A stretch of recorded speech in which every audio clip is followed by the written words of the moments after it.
الحمد لله نحمده ونستعينه ونستغفره ونعوذ بالله من شرور أنفسنا ومن سيئات أعمالنا من يهده الله فلا مضل له ومن يضلله فلا هادي له ونشهد أن لا إله إلا الله ونشهد أن محمد عبده ورسوله أما بعد فأعوذ بالله من الشيطان الرجيم بسم الله الرحمن الرحيم إذا جاء نصر الله والفتح ورأيت الناس يدخلون في دين الله أفواجا فسبح بحمد ربك واستغفر إنه كان توابا صدق الله العظيم. اگست کا مہینہ ہمارے لیے کیا دہانی ہوتا ہے کہ اس مہینے میں ہمیں ایک آزاد ریاست ملی تھی، ایک آزاد ملک وجود میں آیا اور مسلمانوں کی خود مختاری مسلمانوں کے ہاتھ میں آ گئی تھی. وطن، حکومت، یہ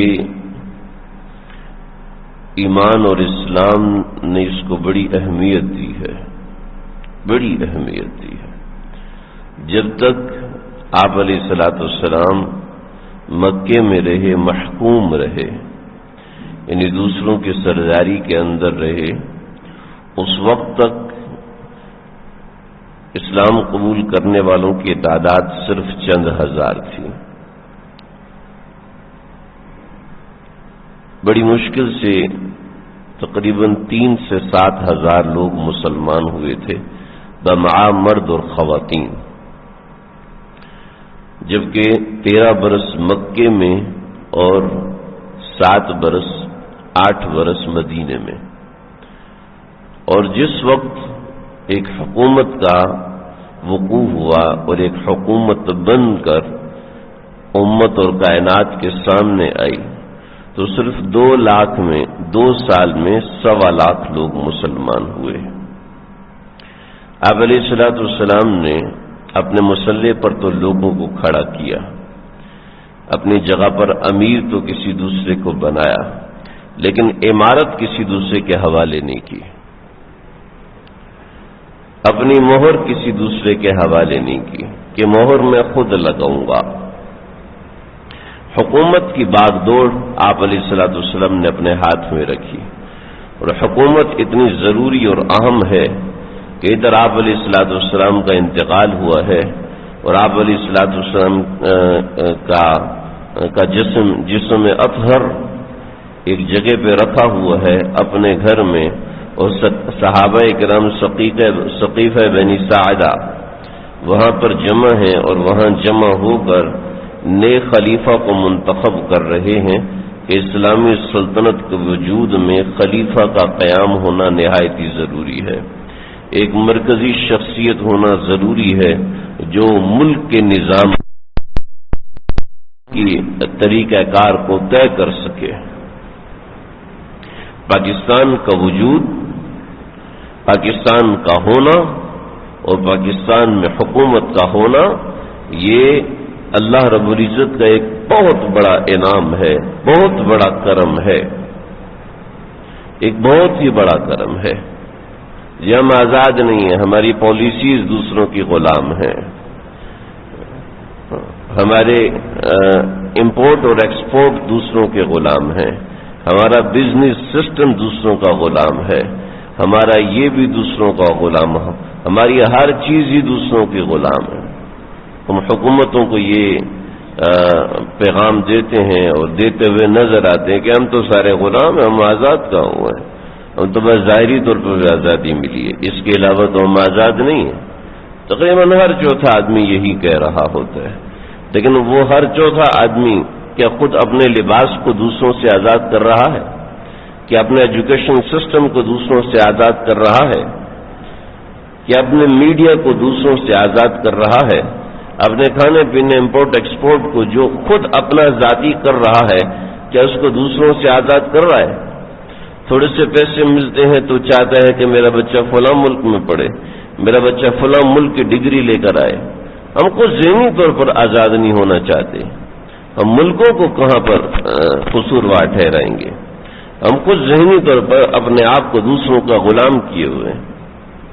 آپ دیکھیے ہمارے بچوں کو ذرا پوچھو کہ میثاق لکھنؤ کیا ہوا تھا، یہ قرارداد پاکستان 1940 میں ہوئی تھی تو ہوا کیا تھا اس میں، اور قائد اعظم کا وضع قطع پہلے کیا تھا، اور 1938 کے بعد قائد اعظم کا وضع قطع تبدیل ہوا، انہوں نے 3 پیس سوٹ کو چھوڑا اور جنا کیپ ان کے سر پر آئی ہے، ان کی ویسکٹ آنا شروع ہوئی، شلوار قمیض پہننا شروع کیا، باقاعدہ جلسہ چھوڑ کے نماز پڑھنا شروع کیا۔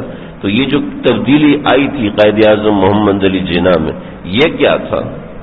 تو نہ کسی کو پتہ ہے اور نہ کسی کو پتہ کرنے کا شوق ہے۔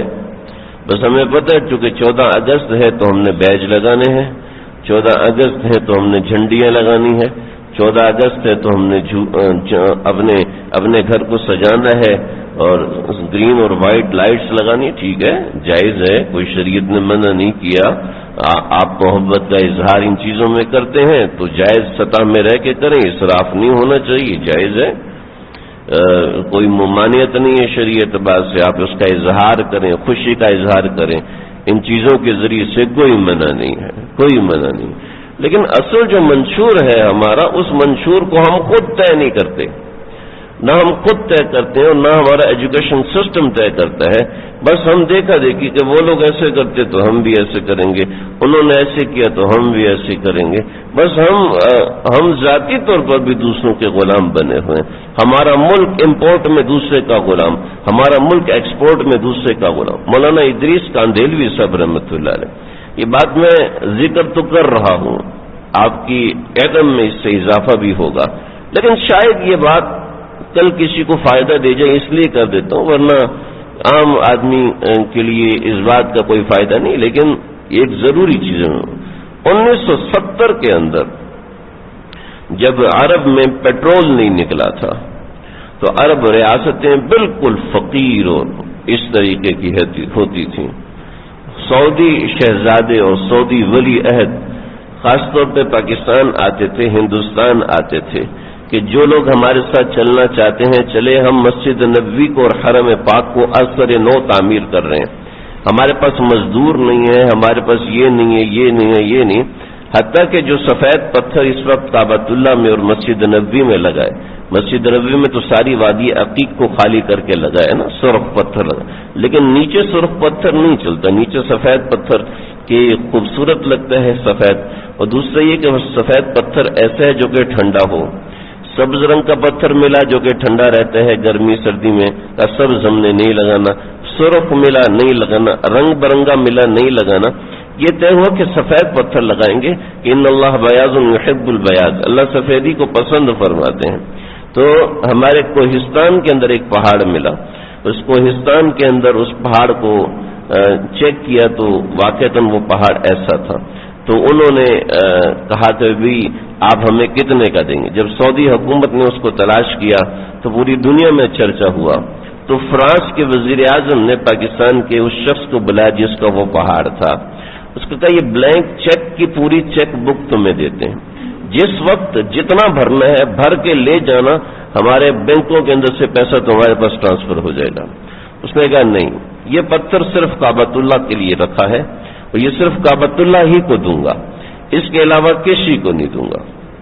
چنانچہ اس پہاڑ کا تقریباً 70% کٹ کر کعبۃ اللہ میں لگا ہے۔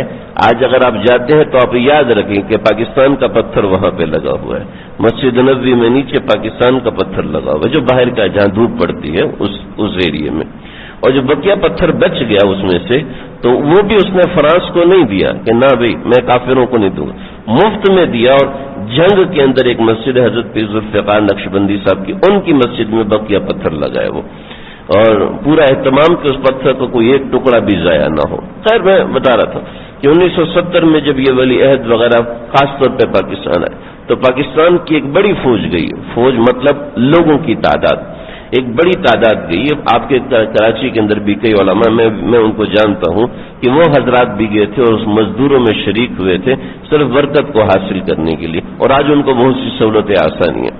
اس وقت حضرت مولانا ادریس احمد کاندیلوی صاحب رحمۃ اللہ علیہ حضرت کے دروس مسجد نبوی صلی اللہ علیہ وسلم میں ہوا کرتے تھے. مسجد نبوی کی جو ایکسٹینشن ہے، اس ایکسٹینشن کو نکال دیں، جو باب السلام سے باب الرحمہ کا علاقہ ہے، اس کے بعد جو دو صحن ہیں، یہ مسجد نبوی قدیم ہے. اور اس قدیم مسجد نبوی میں حلقات لگتے تھے، اور پاکستان کے جو بھی عالم دین وہاں جاتے تھے تقریباً سب کے دروس وہاں پر ہوا کرتے تھے. خاص طور پر پاکستان اور ہندوستان، ان دو ممالک کے جو بھی علماء جاتے تھے، تو حضرت مولانا ادریس کاندیلوی صاحب رحمۃ اللہ علیہ کے دروس وہاں بڑے مشہور ہوئے، اور سعودی عرب کے ولی عہد اور شہزادے حضرت کے درس میں آ کے شریک ہوتے تھے. تو فرمایا کرتے تھے کہ دیکھو ایک بات تمہیں بتاتا ہوں کہ تمہیں اللہ عن قریب ایک دولت دینے والے ہیں، اس دولت کی وجہ سے ساری دنیا تمہارے سامنے جھولی پھیلائے گی. اور حضرت کو کشف تھا یا کس طریقے سے تھا، اور میں کہ یہ 1970 کی بات بتا رہا ہوں کہ اور حضرت کے دروس چھپے بھی ہوئے ہیں، لکھے ہوئے، میں نے بھی تحریر میں پڑھا. تو حضرت نے فرمایا کہ دیکھو اللہ تم کو ایک دولت دینے والے ہیں، جب یہ دولت تمہیں ملے گی تو تم تین باتوں کا خیال رکھنا، تین باتوں کا خیال رکھنا. میں یہ آپ حضرات کو اس لیے بتا رہا ہوں کہ اللہ نے ہمارے ملک کو بھی بے شمار دولتیں دی ہیں، اور ان بے شمار دولتوں میں دنیا ہماری محتاج ہے، ہماری محتاج ہے. لیکن مسئلہ یہ ہے کہ ہمارے اندر وہ ملی غیرت نہیں ہے. ہم ملی غیرت کہتے ہیں بس دل دل پاکستان گاؤ اور ختم، گانے لگاؤ، بیچ لگاؤ، جھنڈا لگاؤ اور ختم. ملی غیرت اس کا نام نہیں ہے. ملی غیرت کا مطلب ہوتا ہے انسان کو فہم ہو اپنے ملک سے محبت کا.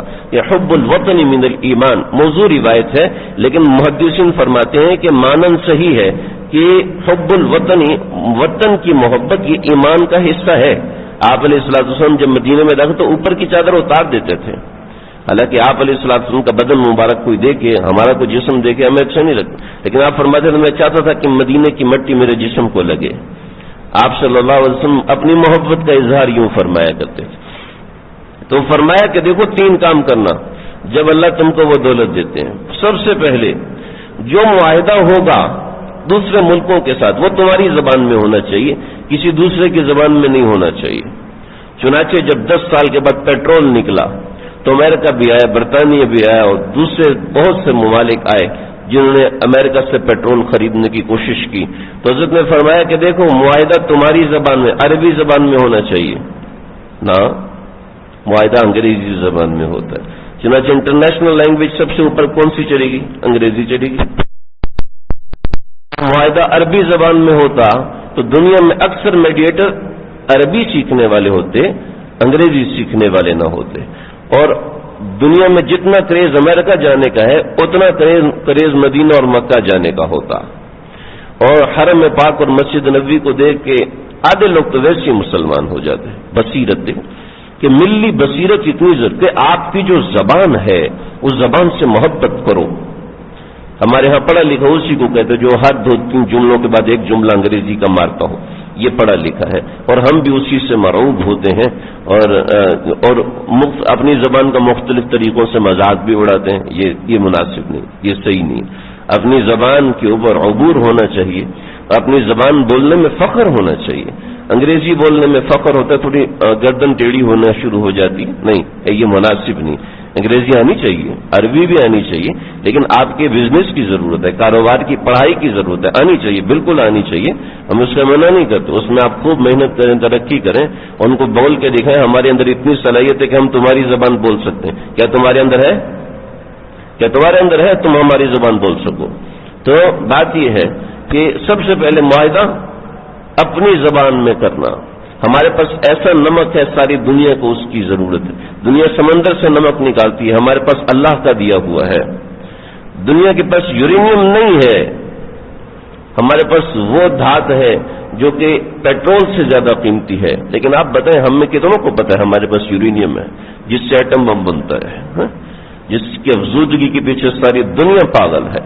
ہمارے پاس اتنا بڑا یورینیم کا خزانہ ہے، لیکن ہم دنیا کو بیچ رہے ہیں انہی کی زبان میں.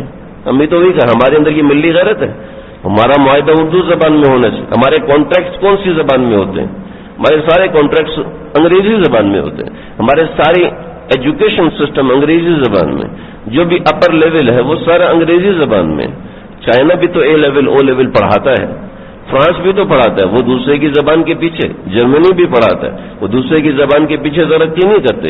آج ہمارے اسکولوں کے اندر یہ ڈبیٹس ہو رہتے ہیں کہ انگریزی میڈیم اچھا ہے، اردو میڈیم اچھا ہے. ارے بھائی یہ تو ایک بدیہی بات ہے، ایک ایسی فطری بات ہے کہ اپنی زبان اچھی ہوتی ہے، دوسرے کی زبان اچھی نہیں ہوتی.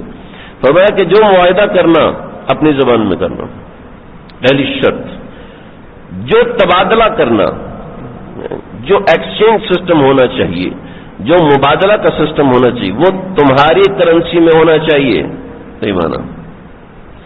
جب انہوں نے نہیں مانا تو ڈالر سب سے اوپر چلا گیا اور ریال نیچے آ گیا. اس وقت اگر ریال سب سے اوپر ہوتا تو ہمارے ملک کی کرنسی کی بھی ویلیو ہوتی کہ ہمارا ملک ان سے قریب ہے، امریکہ سے دور ہے. ہمارا ملک ان کے قریب ہے اور ہمارے روپے کی بھی ویلیو ہوتی، ہمارے روپے کی بھی قیمت زیادہ ہوتی.